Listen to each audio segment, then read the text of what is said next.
Welcome to D.O.T. University. I'm Ryan, the D.O.T. guy. In this YouTube short video, we're going to be bringing you some training regarding brake adjustments and inspection of air brakes for commercial motor vehicles. This is one of those topics that companies and maintenance technicians alike are struggling with across the nation, and they have, honestly, since 1994. So we're going to be bringing you some specific, important information that can help you and your team. Now, if you need more in-depth training regarding the periodic inspection and the annual inspections required for commercial motor vehicles, just head on over to dotuniversity.org. You can get registered, or you can register your maintenance technicians to go through that training. Should take about 6 hours, roughly, on the speed that it takes them to go through there. But this is a great class in order for them to achieve their qualifications to truly do the annual inspections for you. Now, if you like this video, you can help us out by hitting that like and subscribe button, and go ahead and ring that bell so that you can be informed when we're coming out with new content that can help you and your team stay off the radar. Okay, some other indications here. Square airports. Okay, whenever you see the airports are square like what we see in this picture, that is always an indication of a long stroke chamber. As you saw in the previous slide, we had round airports, and that was a 30-30 long stroke. Now we also have a 30-30, except for these have square ports, which is going to be an indication of a long stroke chamber. Make a note of this, mental note, and remember this. You will see square airports on long stroke chambers only. You can also see round airports on long stroke chambers. However, you will never see square airports on a standard stroke chamber. That is an always dead set giveaway that that's a long stroke brake chamber. Okay, here's another example of this tag, and you can see if you look closely, that's a 3-inch stroke tag. It is black. The colors don't matter, as you'll see in this next slide. The manufacturers of long stroke chambers, they use these tags to identify them. Okay, the shape is usually a trapezoid, okay, and that's going to say what that stroke travel is. So just a couple different examples. With this first one, this blue stroke, that says right here it's 2.5. Here's a red tag or pink that's also 2.5, and then down here this is just a line drawing, but it'd be similar to that black tag we saw on the previous.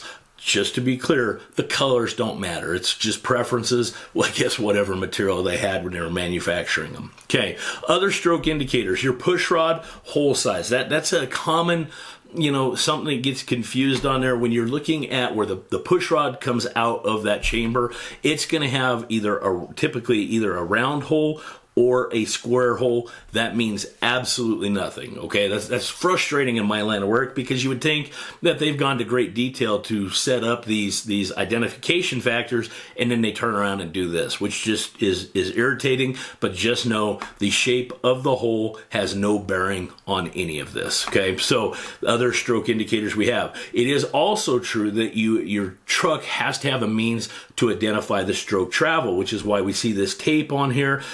Green is going to be an indication that the stroke travel that you're seeing out of that push rod is still within the limits, whereas the yellow, that would be an indication that that brake is now traveling out of service. So there are stroke indicators. A lot of times it's just a notch in the that you will see in the push rod itself. Sometimes there's tags on there, or your chamber could have an actual indicator gauge that has a needle that changes with it as it's being adjusted. So just understand that the actual hole in that end cap has no bearing on the stroke identification. All those other indicators do come into play.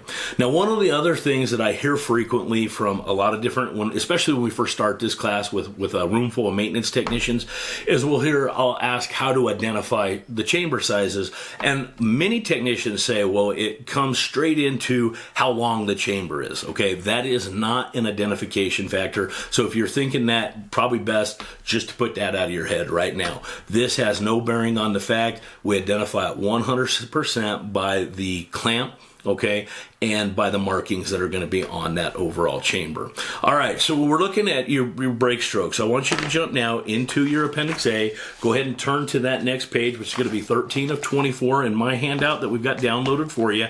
And this is going to be the clamp type brake chamber. So this is the most common type of brake that we see on large air braked vehicles. So if you're on that chart, you're going to see a chart very similar to what we see on the screen. Okay, and we've got type 6 all the way down through 36. Now, right here, these are going going to be the most common brakes that we see, which is going to be type 20, 24, and 30. By far, these are the most common brakes.